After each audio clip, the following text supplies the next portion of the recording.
Nous allons maintenant parler de certaines options qui peuvent être utiles suivant les situations dans lesquelles vous vous trouvez avec vos tableaux de bord.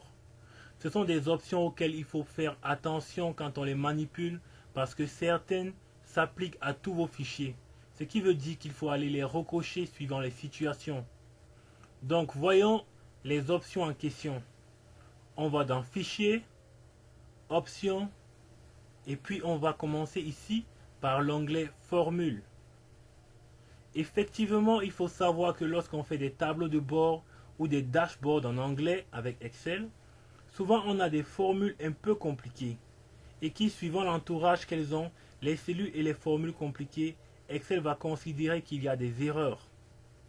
Et également, lorsqu'on protège nos feuilles d'une certaine manière, Excel va considérer qu'il y a des erreurs. Dans le cas des tableaux de bord, on sait ce qu'on fait.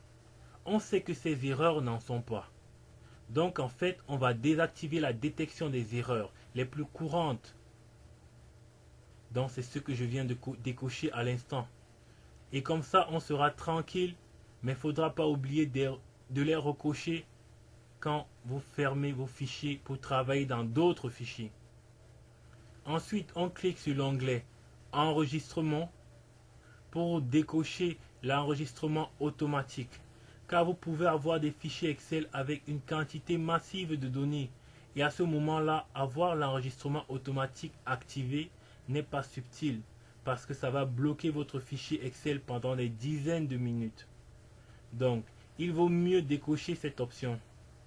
Cependant, dans le cas de cette formation, nous n'allons pas traiter des quantités massives de données. Donc, on va laisser ceci coché. Mais c'est quand même une option à considérer suivant les situations. Puis, dans Options avancées, pour ceux qui ont suivi la formation sur les formules et les fonctions avancées, je vous conseille fortement de déjà activer l'option Utiliser le calendrier depuis 1904 qui vous permettra de faire des calculs avec des heures négatives.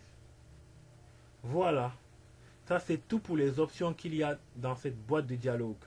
Et maintenant, peut-être un dernier mot, c'est que il y a parfois des gens qui font des formules complexes et qui sont très longues à calculer pour Excel, ou qui font des formules moyennement complexes mais sur énormément de lignes.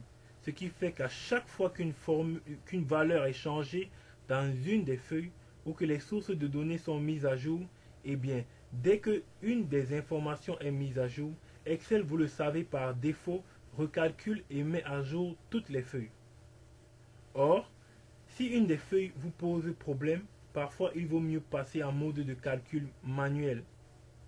Ce qui se trouve dans l'onglet Formule, Options de calcul manuel.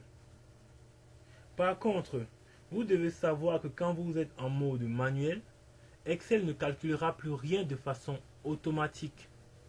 Par exemple, 2 et 2, quand je fais la somme ici, je valide avec la touche Entrée, j'obtiens 4.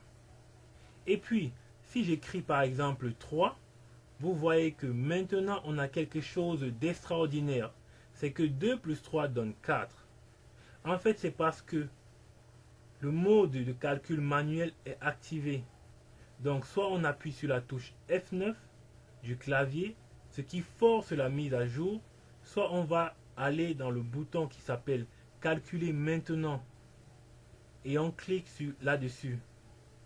Le bouton Calculer la feuille ne va pas activer et faire le recalcul pour toutes les feuilles. Il ne le fera uniquement que pour la feuille en cours. Là, comme on ne va pas faire de techniques statistiques avancées, on va rester en mode automatique.